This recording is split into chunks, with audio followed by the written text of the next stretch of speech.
1 Coríntios 15. Agora, irmãos, quero que lembrem do evangelho que eu anunciei a vocês, o qual vocês aceitaram e no qual continuam firmes.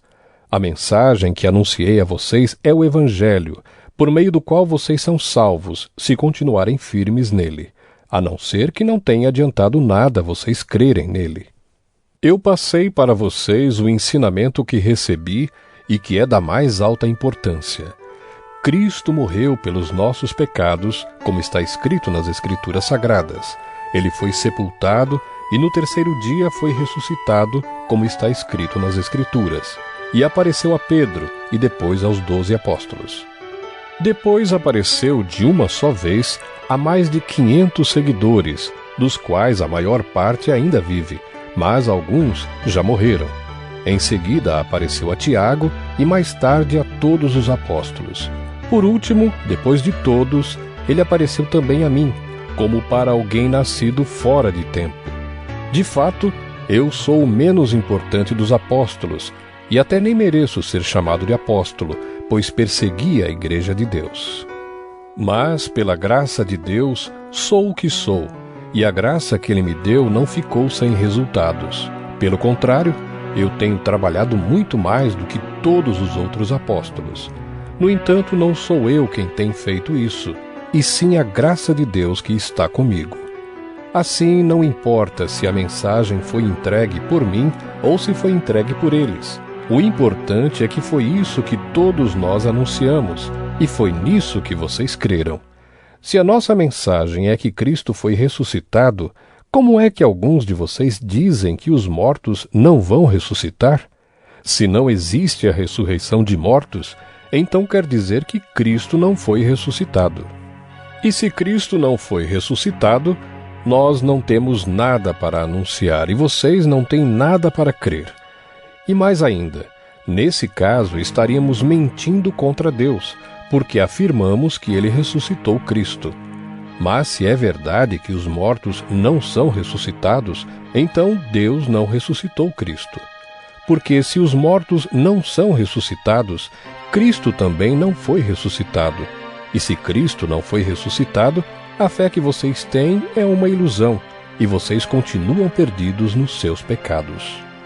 Se Cristo não ressuscitou, os que morreram crendo nele estão perdidos.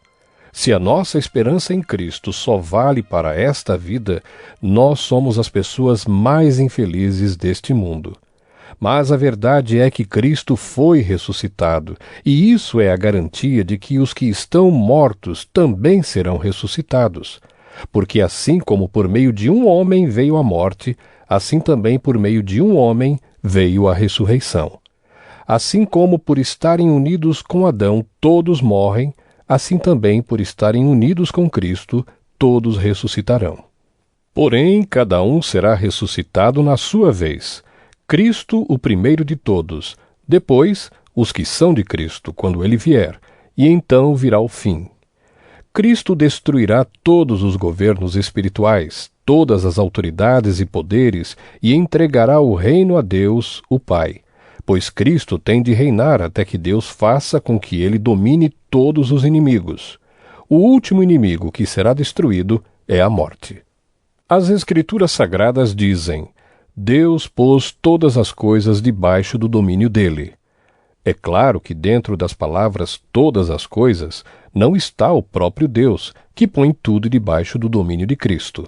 Mas, quando tudo for dominado por Cristo, então o próprio Cristo, que é o Filho, se colocará debaixo do domínio de Deus, que pôs todas as coisas debaixo do domínio dele. Então, Deus reinará completamente sobre tudo. Pensem agora nas pessoas que são batizadas em favor dos mortos. O que é que elas esperam conseguir? Se os mortos não são ressuscitados, por que é que essas pessoas se batizam em favor deles? E quanto a nós, por que é que nos colocamos em perigo a toda hora? Irmãos, eu enfrento a morte todos os dias. Se afirmo isso, é pelo orgulho que tenho de vocês, pois estamos todos unidos com Cristo Jesus, o nosso Senhor. Aqui em Éfeso eu lutei contra inimigos como se lutasse contra animais selvagens. E se fiz isso somente por interesses humanos, o que foi que eu consegui com isso? Se é verdade que os mortos não são ressuscitados, façamos o que diz o ditado: comamos e bebamos, porque amanhã morreremos. Não se enganem. As más companhias estragam os bons costumes. Comecem de novo a viver uma vida séria e direita e parem de pecar. Para fazer com que vocês fiquem envergonhados, eu digo o seguinte: alguns de vocês não conhecem a Deus. Mas alguém perguntará: como é que os mortos são ressuscitados? Que tipo de corpo eles vão ter? Seu tolo! Quando você semeia uma semente na terra, ela só brota se morrer. E o que foi semeado é apenas uma semente, talvez um grão de trigo ou outra semente qualquer, e não o corpo já formado da planta que vai crescer.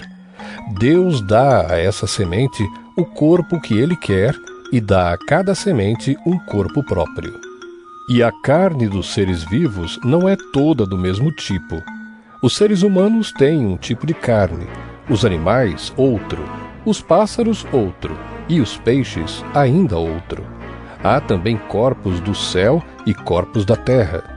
Existe um tipo de beleza que pertence aos corpos celestes e há outro que pertence aos corpos terrestres. O sol tem o seu próprio brilho, a lua outro brilho, e as estrelas têm um brilho diferente. E mesmo as estrelas têm diferentes tipos de brilho. Pois será assim quando os mortos ressuscitarem.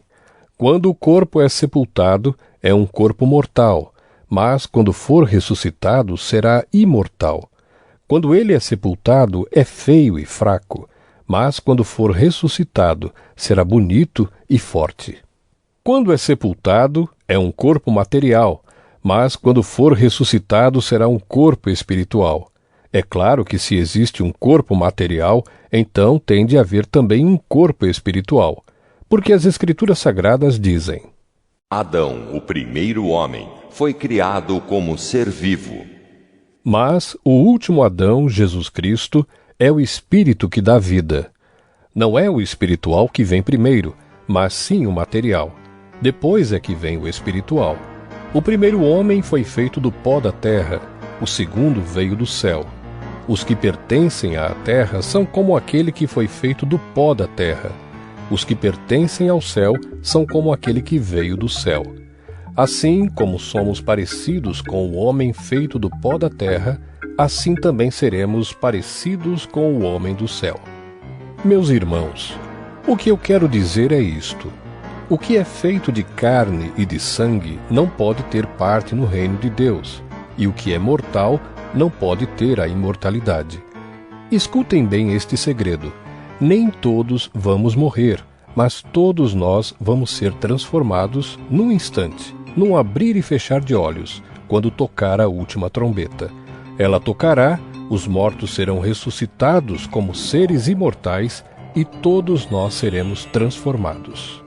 Pois este corpo mortal precisa se vestir com o que é imortal. Este corpo que vai morrer precisa se vestir com o que não pode morrer. Assim, quando este corpo mortal se vestir com o que é imortal, quando este corpo que morre se vestir com o que não pode morrer, então acontecerá o que as Escrituras Sagradas dizem: A morte está destruída, a vitória é completa. Onde está, ó morte, a sua vitória? Onde está, ó morte, o seu poder de ferir? O que dá à morte o poder de ferir é o pecado, e o que dá ao pecado o poder de ferir é a lei. Mas agradeçamos a Deus que nos dá a vitória por meio do nosso Senhor Jesus Cristo. Portanto, queridos irmãos, continuem fortes e firmes, continuem ocupados no trabalho do Senhor, pois vocês sabem que todo o seu esforço nesse trabalho sempre traz proveito.